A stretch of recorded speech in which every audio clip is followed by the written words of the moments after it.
Okay, welcome. Day 289 of the worldwide Megacrisis Hungerstrike to save your life. You can see me say that in all my other videos. I'm grinding this morning.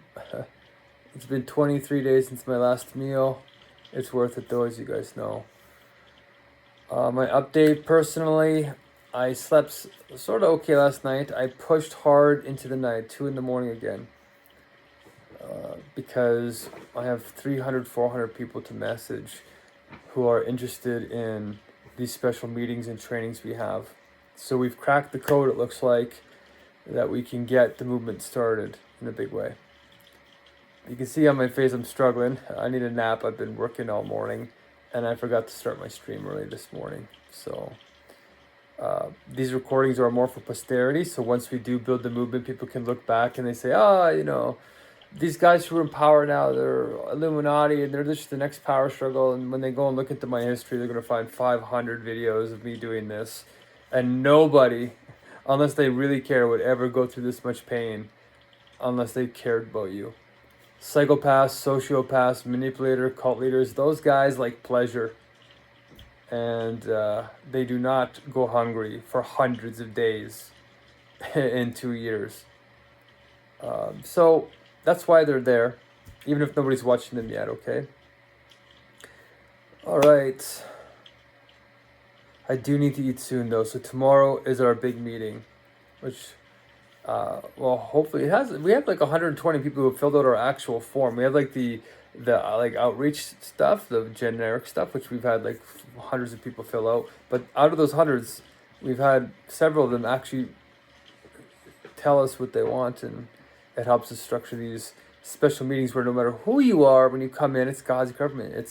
It is the wise government where you belong no matter who you are, no matter what your fragmentation of consciousness is. So I'm going to teach the next part of the core. There's a core vision that we have in One World Spirit, and we want everybody who comes to these meetings to learn it, including you.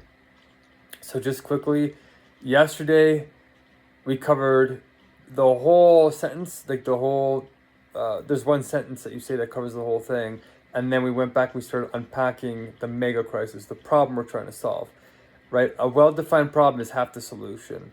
So that one sentence is, One World Spirit core starts with time compression through clarity on the ego wisdom, the problem being the mega crisis, the solution being the 2 sacred sentences, and the implementation being flow, rolls, and flocks.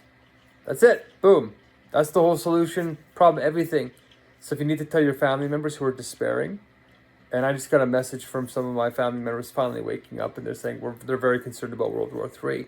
Finally, I was warning them 4 years ago. My brother is a pilot. They're going to send him to war because the jobs in the piloting industry are hyper competitive and they're being phased out.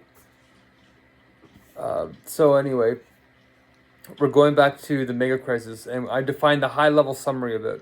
There's 15 points, right?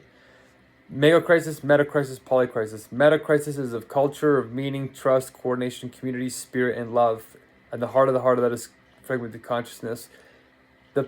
It's preventing us, the cultural crisis is preventing us from cooperating on the polycrisis, which is AI, CRISPR, World War III, climate change, and mental health. So I'm going to unpack one of these because I probably will have to make more of these videos in the next 2 months. So we might as well unpack the whole thing. So what is culture, really? And what is this meaning? The first problem is meaning. Agency, actually. Agency and freedom.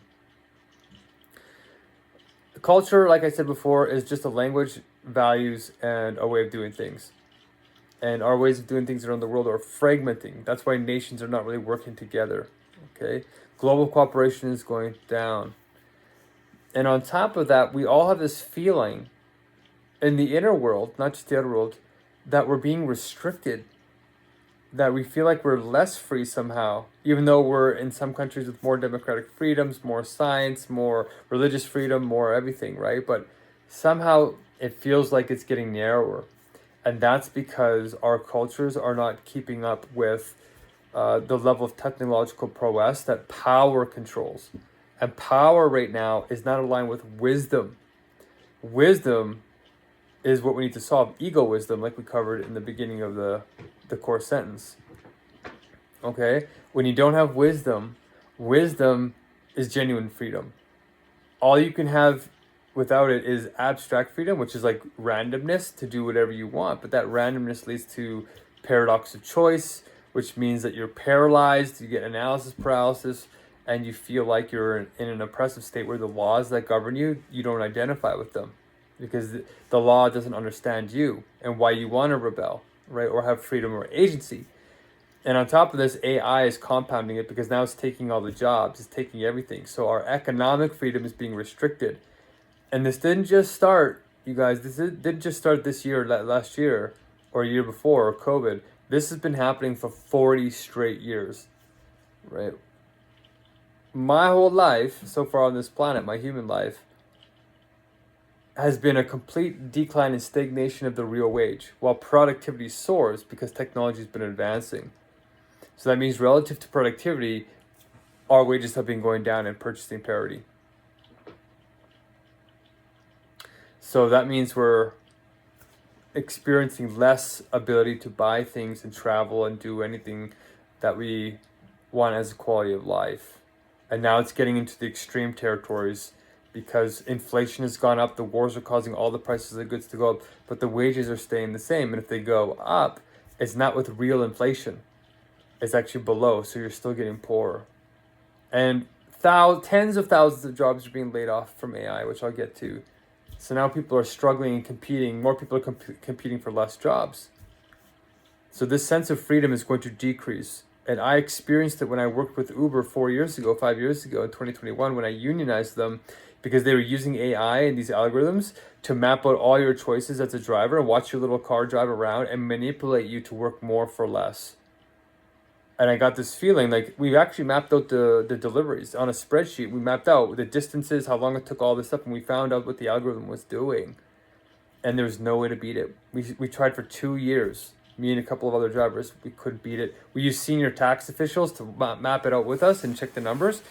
And it was slavery. They were literally creating slavery. No matter how much you got tipped, no matter how hard you worked, no matter nothing you did mattered.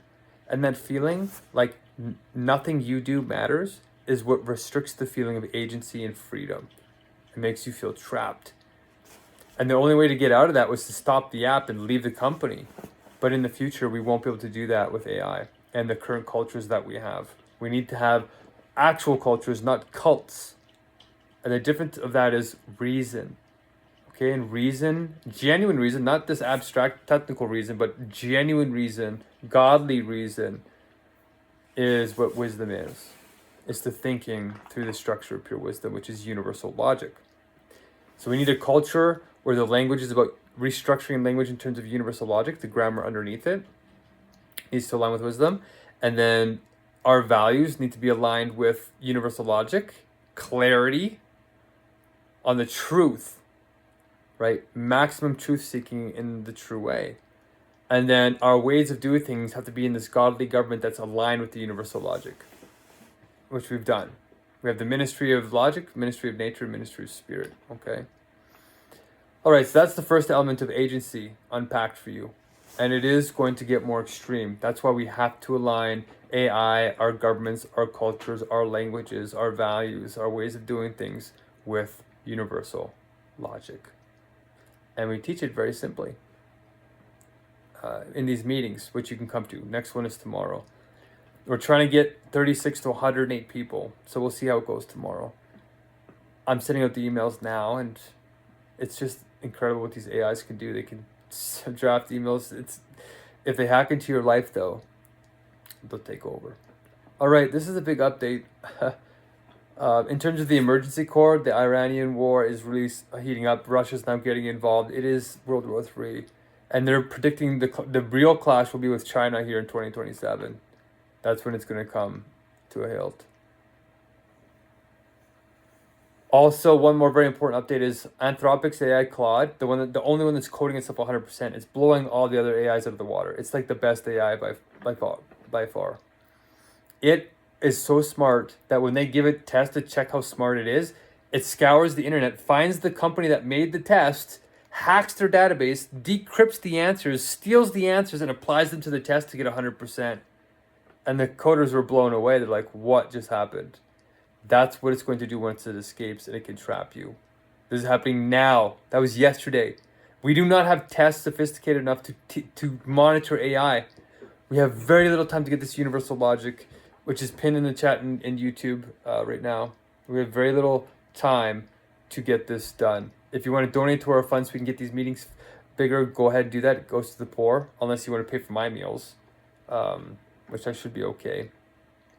The proof of truth is in there, and there's a technical paper on how to align AI with universal logic. So please help with that. Don't stand by, you guys. Your lives are at risk. Keep sublating. See you tomorrow.